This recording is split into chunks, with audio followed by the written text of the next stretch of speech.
Hi guys, let's talk about creating patterns in Adobe Illustrator. So that's one of the cool things about vector art is being able to make a seamless, repeatable pattern. So let's take a look. Got some files that if you download the template, you'll be able to follow along. So here is some artwork I made with some Star Wars action figures. And what I want to do is turn this into a repeated pattern. Like, let's say that I was making some Star Wars bed sheets or some Star Wars, what do you call it, wrapping paper. You need to have a seamless pattern. And if you've ever thought about designing that in the past, you probably realize pretty quickly how complicated it is to make a shape that then, when tiled together, is seamless. And this is what I'm talking about. So let's say that I want to have a repeated tiled pattern. It has to be a square shape to be possible. If, for example, you make a irregular shape and let's say you want to have that repeated as a pattern, you need to be able to figure out some way to get all the corners to line up. This is what I mean. So I've got a circle. I'm going to just go ahead and temporarily color it red. And then I'm going to make another little circle over here and color it blue.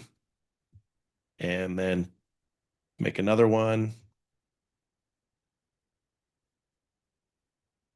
So let's just say I have these four objects, and I'm assuming that I can now make that into a tile that will repeat. So here's what happens. In Illustrator, you can do this with any object in Illustrator just to get started. If I take those five shapes, and I drop them into my swatch palette, I just drag and drop them into my swatch palette. Now, if you notice over here on the swatch palette, there is a little pattern shape inside a square, little swatch, new swatch that is those shapes. So if I draw another object here, like this square, for example, and then I select that new pattern shape I made, it makes a repeated pattern, but look what it's done. It's clumped together all of those circles I have in the corners against one another because what is it doing? It's making a square shape and it's repeating it, tiling it against all the other edges of that repeated shape. And it'll go on forever, which is good, which is cool, but it's not what I'm going for. I actually need that to be a single circle in the corner so that it repeats as if it was the center of the pattern. So again, if you've ever tried to just make a pattern from scratch, that's something that becomes complicated and difficult as you work your way through it. So if I go back to this, let's think about what this really means.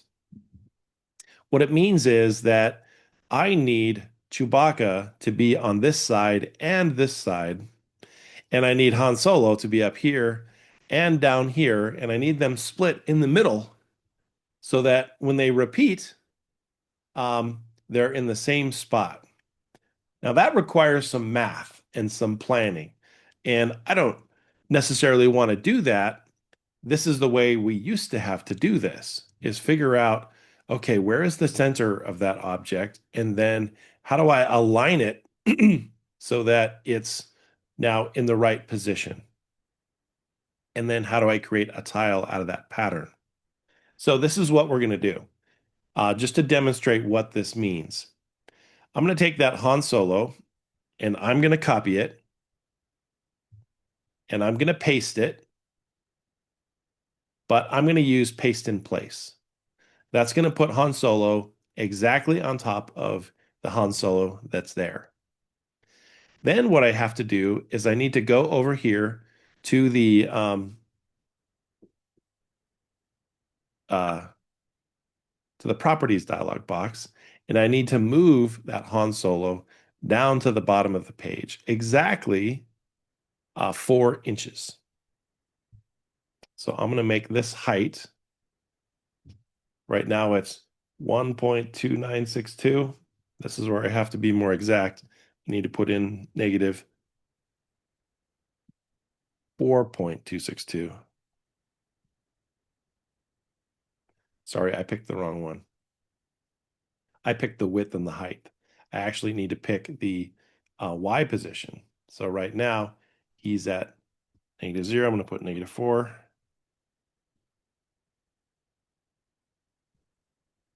Oops, I did it backwards again. This is why this is difficult. Not a negative number. I need to do a positive number. Let's do 4 point. There it goes. So basically, I was moving that copied Han Solo into position. And I would do the same thing for Chewbacca. I would take Chewbacca and I would copy him, go to the edit menu and select paste in place, which puts Chewbacca on top of the original.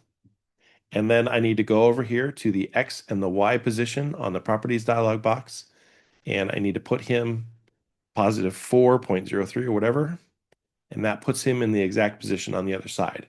Now, the reason I'm using 4 inches is because this block I made is exactly 4 inches square.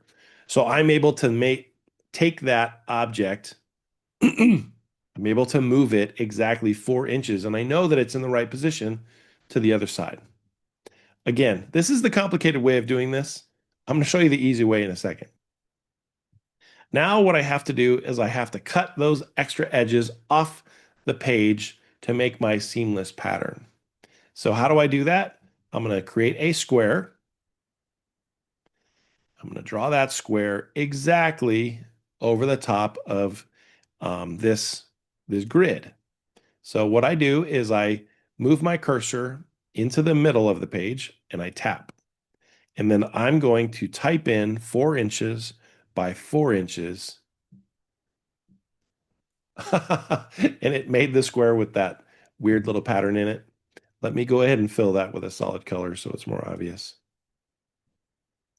And I'm going to move that over right onto my page. And this is where I need to be precise. If you look over on your properties dialog box, you'll see again, there is the X and the Y axis. I need to position this X exactly on top of the artboard so that I can use it for what I'm going to do next. Basically, that means I have to make this thing 2 inches on the X and 2 inches on the Y. Now, why did I get that number? Well, because this square is 4 inches. So the center point is going to be 2 inches from the top, 2 inches from the side. All right. That means it's exactly in the right spot. This is where you need some precision when you're doing this. And it's a little complicated, maybe a little hard to follow. But the next step is to do some cutting. So now what I do is I select all the pieces.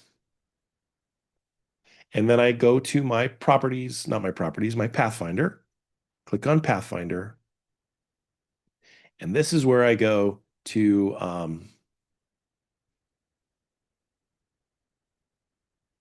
crop. So I'm going to go crop, and it should cut off all the extra shapes, which it did. So it removed all those pieces that were on the original edges of the document. And now I can drag that piece over to my swatch panel. And it's going to create a new pattern. And let's draw a new shape. Move over here to the side, draw a big square. Click on that new Star Wars pattern. And now I have a seamless pattern because all the pieces line up exactly on their corners because I cut them out. Now, easy to follow, kind of, a couple extra steps. Let's try something else. I have this other page called the asymmetrical pattern. And in this one, I don't really care how the things line up and I don't want them to be exact and I want it to have a little bit of spontaneity to it. That's where it gets really complicated is how do you make a spontaneous seamless pattern? Yes, I could do that whole repeat and trim method, but now thankfully Illustrator has a pattern maker. So to use the pattern maker, you have to have your cluster of objects on your page. And I recommend, again, using a square artboard. Then what you do is you have all those random pieces laid out on that artboard, select all the pieces, and then go to the object menu, select pattern, and select make. Now we're going somewhere. I'm going to click OK. So what you see in front of you is your temporary artboard as you develop this new seamless pattern. In this process, Illustrator is making the repeatable pattern. It's clipping it. It's going to create the swatch for you. Awesome. You don't have to do any extra steps.